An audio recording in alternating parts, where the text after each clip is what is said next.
There we go. Now I'm also recording. Okay. Hi there, friends. Welcome to Jen and Matt Talking About the Bible, episode 3. We are doing these just to kind of talk about some first thoughts about what we are going to be speaking about this coming Sunday. And right now we're doing a series around parables, stories, Jesus being a storyteller, telling stories, and what we might learn from those. So this is just kind of us talking. I'm preaching this Sunday.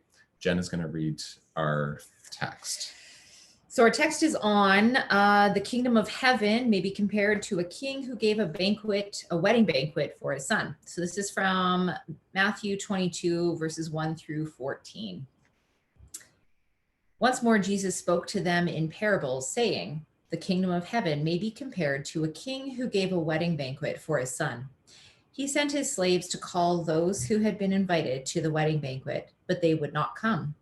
Again, he sent other slaves, saying, tell those who have been invited, look, I have prepared my dinner, my oxen and my fat calves have been slaughtered, and everything is ready. Come to the wedding banquet.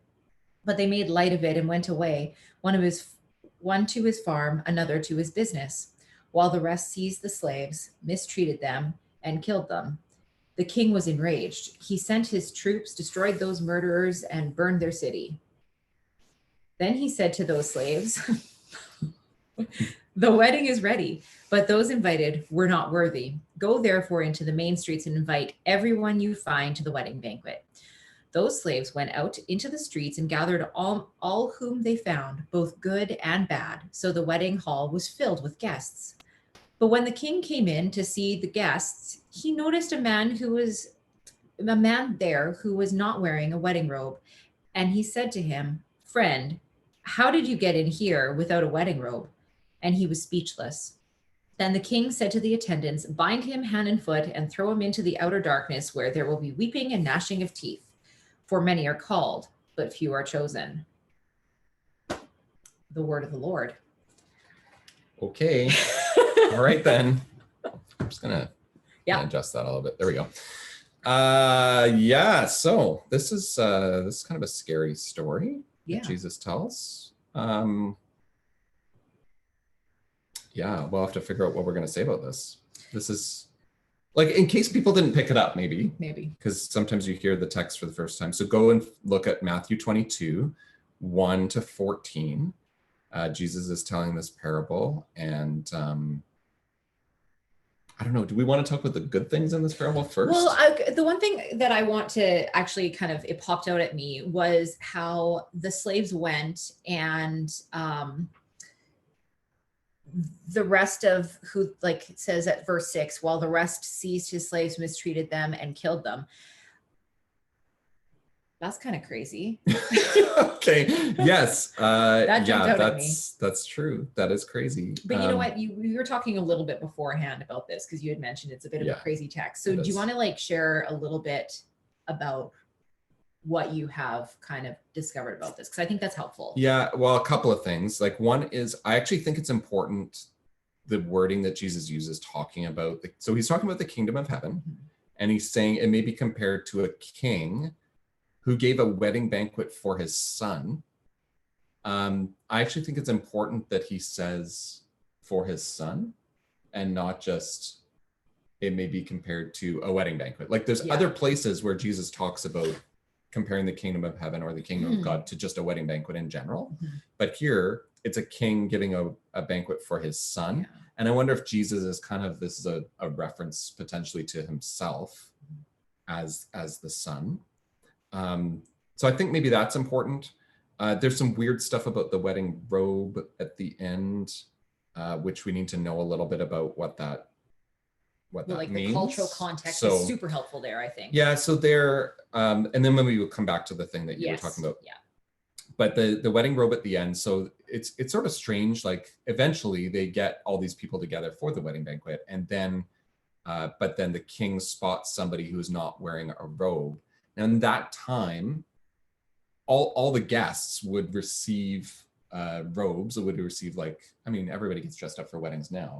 Right? Yeah. Back then, you would get a robe from the groom So it didn't matter like what your standing was. Like if you were rich or poor or Mhm. whatever, you would get a robe from the groom, and that's what you'd be wearing at the wedding.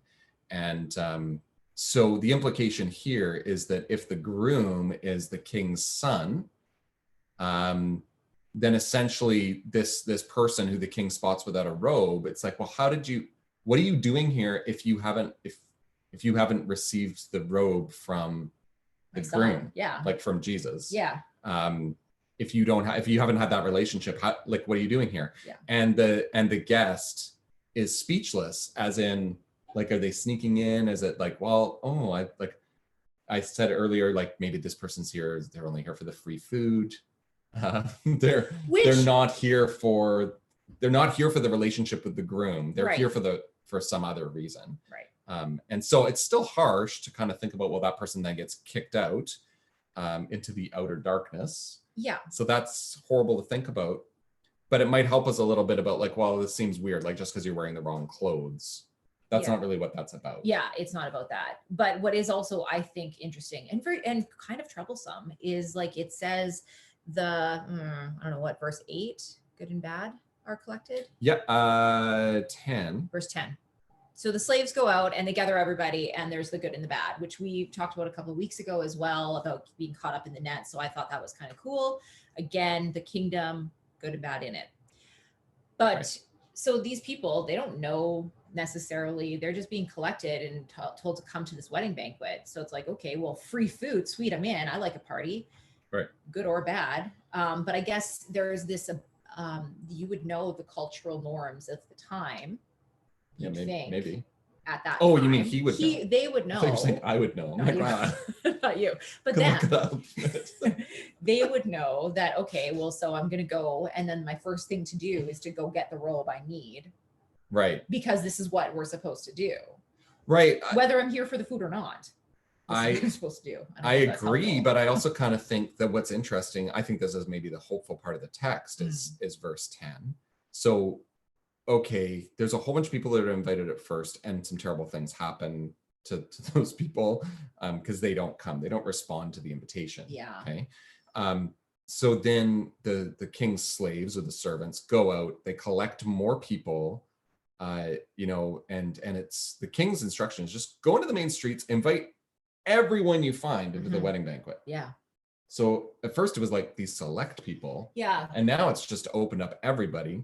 They go and do that. And it says they gathered everyone they found, both good and bad. And then the wedding hall is filled with guests. So yes, everyone should probably know the cultural norms. Sure. Right. But it turns out in verse 11, there's actually only one guest out of all the good and bad that the king spots without a wedding robe. So what's up with that? It's not the king looks around and goes, oh my goodness, there's like, I didn't mean for you to collect. When I said fill it up, like I didn't mean really everybody.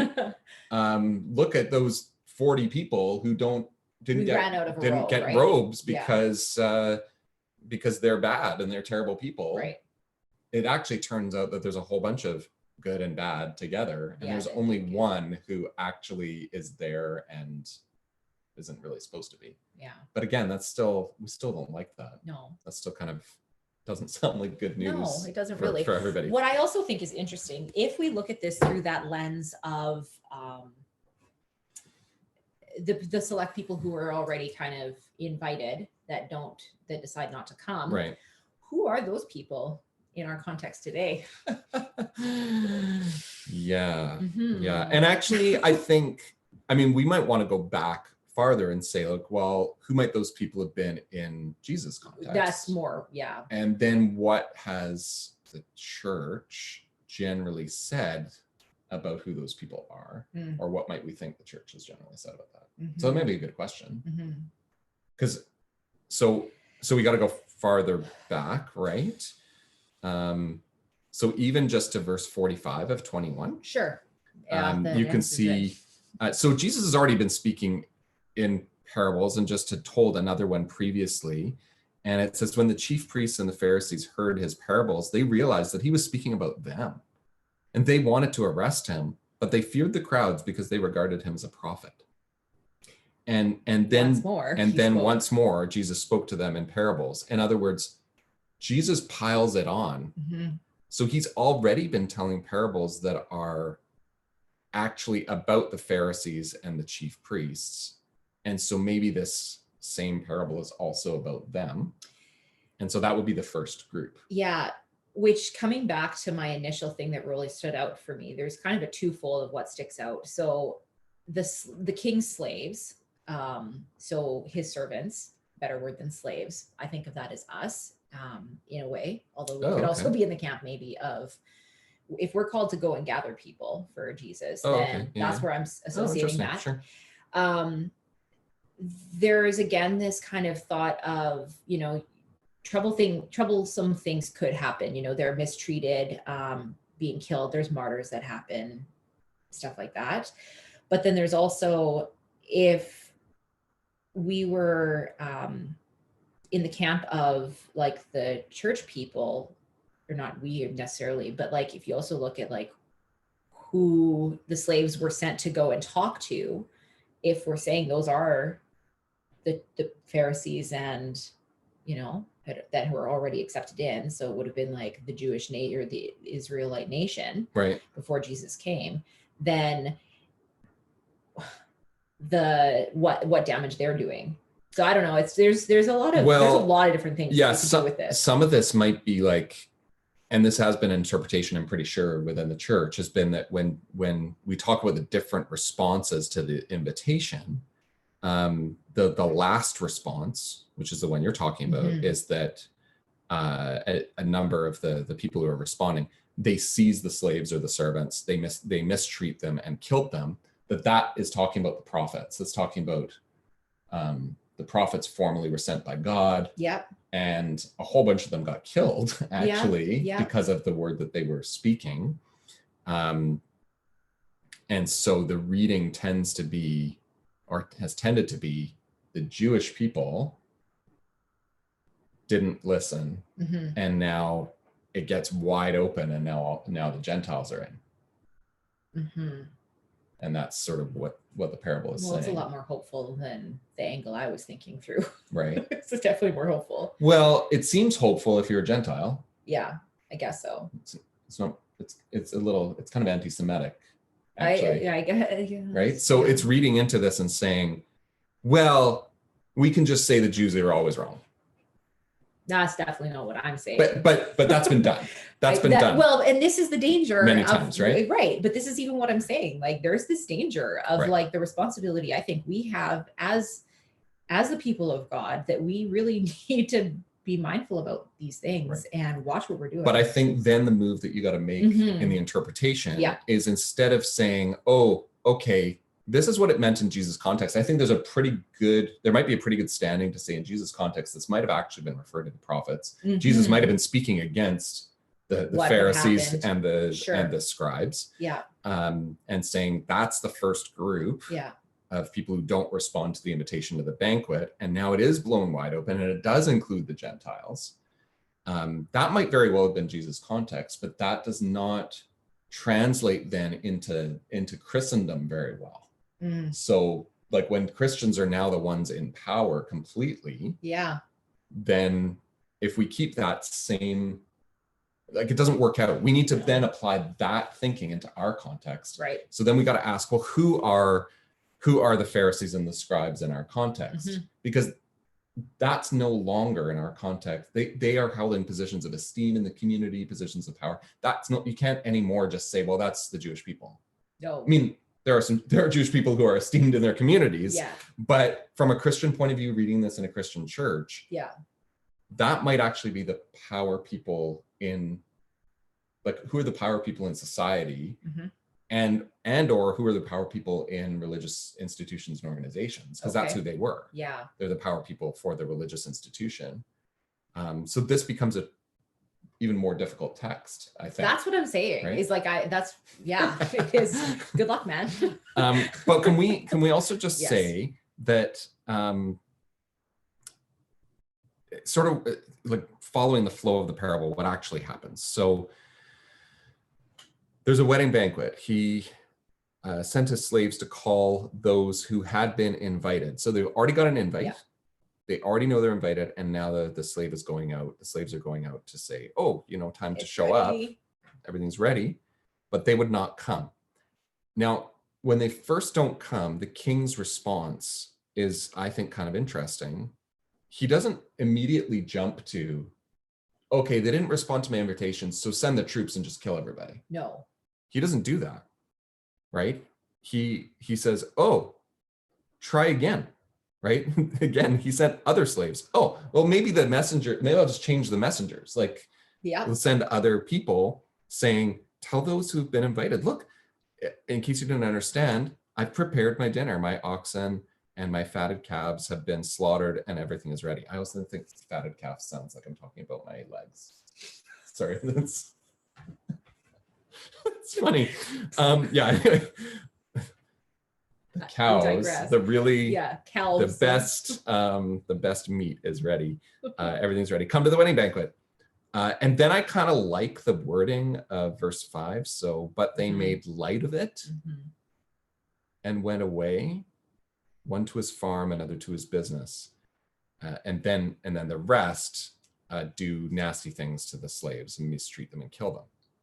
But I like the beginning, which that immediately draws our focus of like, oh my goodness, they're killing them. That's terrible. But I kind of like the opening part of that verse because I think that actually speaks more to our culture. That's There's for sure missionaries who are killed, and there's for sure people who are persecuted for their faith in this world, and it's horrible and terrible. But I think the other one of people are given the invitation and they make light of it could either be making fun of it or just not taking it seriously and just saying, oh, okay, whatever. And now I go back to my business. And it pretty much says that, right? Yeah. They made light of it and went back to their business. It was just something like, whatever. Yeah. And then the rest seized his slaves, mistreated them, and killed them. And then the king was enraged, which I don't know, that seems reasonable for the king to be enraged about the killing of the servants that he sent out. And when all they were doing was saying, come and have this party with us. It's going to be awesome. Yeah. He sent his troops, destroyed those murderers, and burned their city. Yeah. And I think what gets lost here is that the king is not sending his troops and destroying the people who made light of it and went back to their business. He destroys the murderers. Yeah. So again, we don't like that. We don't like the idea of maybe God is destroying the murderers. I don't know. I think some people might. But at the same time, we actually want justice to be done against those who commit horrible atrocities, right? And sometimes we just have this idea of, well, actually, we don't want a judgmental God. But actually I think we do. Maybe we do want a God who makes judgments that are fair and right. Yeah, a God full of we're grace. Getting into some big stuff for sure. But we also want I don't know. I kind of want, like, if somebody does something if somebody does something to my daughter, I don't think my response is just to be like, oh well, grace. Probably not. Probably not. So, like, maybe that's what's going on here. And what's crazy about this, so these servants of God are killed. Yeah. The king then burns down the cities of the people who've done it. Seems really scary. And then the king continues and like, the wedding's ready. Let's still do it. It's still about the celebration. Yeah. It's not actually about any of this stuff that's going on. This is all caused by human strife and conflict, but there's actually this other party thing that's happening. Yeah. But those guests who were invited were not worthy, which I think I got to look up the Greek for what's going on here. We're going to have to find out what worthy actually is. You have to come on Sunday and find out, friends. And then just go and blow the doors open. Like, just go to the main streets, invite everyone. Like, there was some people who had the special invite initially, but like, wow. Like, they're not around anymore. So let's just get everybody in here we can. And then the weird thing with the wedding robe. So who knows what's going to happen with that on Sunday. I don't know. This might be a stretch, as I usually like to. We'll see if this makes it into the sermon. But I think about how, like, we have the Old Testament and how God is like, okay, you know, you guys are complaining. I keep giving you chances. I keep, you know, trying to make things right. And he gets to this point, he's like fed up and he's like, all right, I have to do this a different way, clearly. I tried exiling you. I tried punishing you. I tried bringing you back to me. I've done all I can. And enter Jesus. It kind of feels a little bit like that as well, of like, all right, enough is enough. We need to just, you guys are not getting it. I still have my grace and I want to share it. So it's for everybody now. I don't know. Yeah, I mean, it's a little stretch. Maybe. And I think people have done that, have made that interpretation. Okay. And I actually think it might work better with this text than others. Yes. Like, because I think the danger of that kind of interpretation, like what you just laid out, is that Jesus is not in the picture. Like, the Trinity is not in the picture. Like, Jesus is not in the picture from the beginning. And it's sort of like, well, God's been trying with these people, but it hasn't worked. And so Jesus just becomes a solution to a problem that people have created. Okay. Instead of Jesus being a person. Right. And Jesus being God and being there pre-existent from the very beginning, and this all being God's plan from the beginning to have Jesus come and reconcile the world. Yeah. Like, that's very different. You know? Yeah. However, with this parable, it might actually work a little bit because it actually starts with, well, the king's plan from the beginning is, look, I'm just trying to have a wedding feast for my son. And I'm just trying to invite people to come and be part of this great celebration. Yeah. So he is there at the beginning. True. It's just then it goes wrong. Yeah. And then it's like, okay, let's get the servants out there just to get everyone in here who is going to respond in some way to being part of this thing. And then the robe thing maybe makes sense as well, because I was just going to ask about the robe. Well, no, I actually want you to reiterate like what you had said earlier in regards to the robe, because I feel like I'll butcher it, but that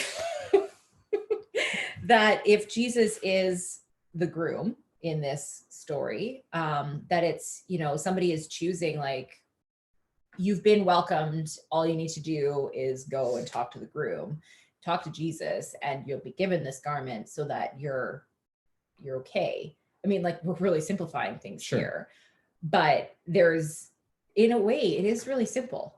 This invitation is extended to all. There is kind of simplicity in it. You just need to respond. Right. I don't know. There's some amazing stuff about the robe too. I'm looking forward to hearing more about it. Well, I think people already have this. People should go listen to my podcast, actually. So last week, no, a couple of weeks ago. So not this latest episode, but there was an episode before just the beginning of Lent. Being clothed. And it was actually a sermon that I gave here at Prairie on Genesis.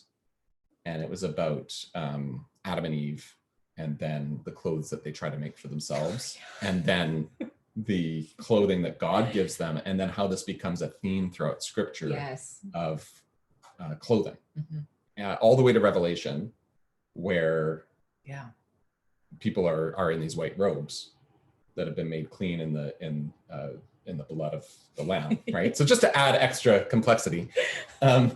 But it's kind of interesting to think about, okay, there's a wedding robe here that's being given.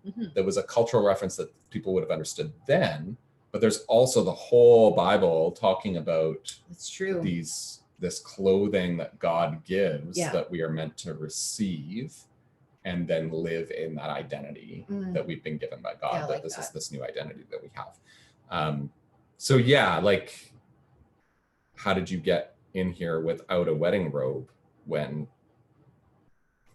like, it's kind of like this doesn't compute, because the whole point of you being here is to be in this relationship with the one who gives you the clothing. Yes.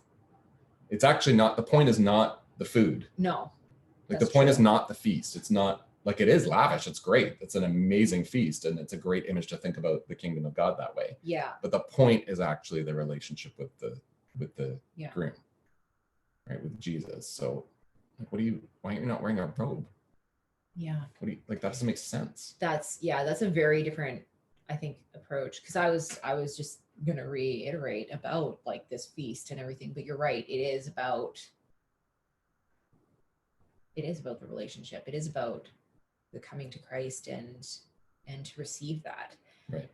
Like, hopefully the weddings you've been at, you remember the people are the main people that you're remembering. Yeah, unless it's really bad food, then I remember that. This is going to be really good. I remember the food at my wedding. It was really good. I enjoyed it. But I also remember the people. Okay. Now we're really okay. Off. It doesn't matter. Off track. Yeah. Come back. Come on Sunday. Yes. We'll hopefully have some insight. It'll be great. Okay, this has been fun. Take care. Thanks for watching. What